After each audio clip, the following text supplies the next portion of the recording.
खरं तर कुणाला कोणत्या योजना सुरू करायचा तो राज्य सरकारचा निर्णय असतो, परंतु ओबीसी प्रमाणे मराठा समाजाच्या विद्यार्थ्यांना सवलती लागू करणं, मराठा समाजाच्या तरुणांना योजना लागू करणं ठीक आहे, परंतु ओबीसींना कुठल्या योजना मिळत आहेत?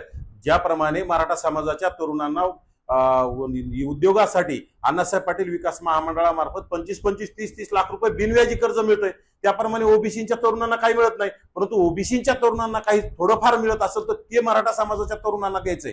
परंतु मराठा समाजाच्या तरुणांना, मराठा समाजाच्या उद्योजकांना जे मिळतं ते ओबीसींना तरुणांना दिलं पाहिजे ना. हे बघा, विद्यार्थी आणि शिक्षण घेणाऱ्या लोकांना आम्ही कधी विरोध करत नाही, त्यांना राज्य सरकारने काय योजना द्यायच्या त्या दिल्या पाहिजे.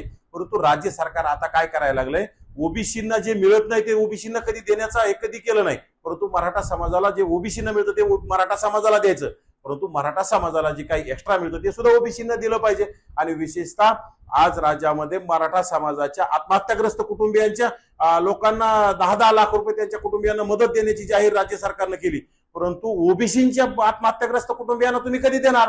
राज्य सरकार दुजाभाव करते, राज्य सरकार ओबीसी आमचा डीएनए म्हणून फक्त ओबीसींचं मतं घेण्याचं काम करते आणि ओबीसींचा केसानी गळा करण्याचं केसानी गळा कापण्याचं काम करतंय. हे चालणार नाही. ओबीसी समाजाने सुद्धा डोळे उघडले पाहिजे, कारण राज्य सरकार मराठा समाजाच्या उद्योजकांना वेगळा न्याय, मराठा समाजाच्या आत्महत्याग्रस्तांच्या कुटुंबियांचा वेगळा न्याय, परंतु ओबीसींच्या उद्योजकांना 1 रुपया मिळत नाही, ओबीसींच्या महामंडळाला कुठलाही निधी नाही, ओबीसी विद्यार्थ्यांना शिष्यवृत्ती मिळत नाही, ओबीसींच्या महाज्योतीला निधी नाही आणि ओबीसींच्या आत्महत्याग्रस्त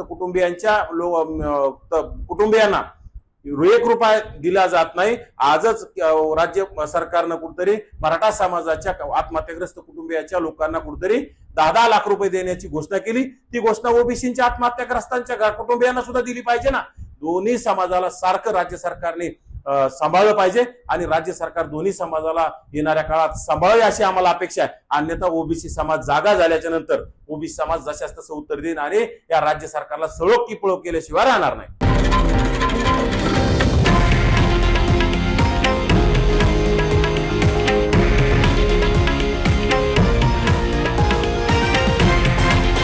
हे आहे देशातील नंबर 1 न्यूज नेटवर्क आणि आपण पाहत आहात TV9 मराठी, एकमेव.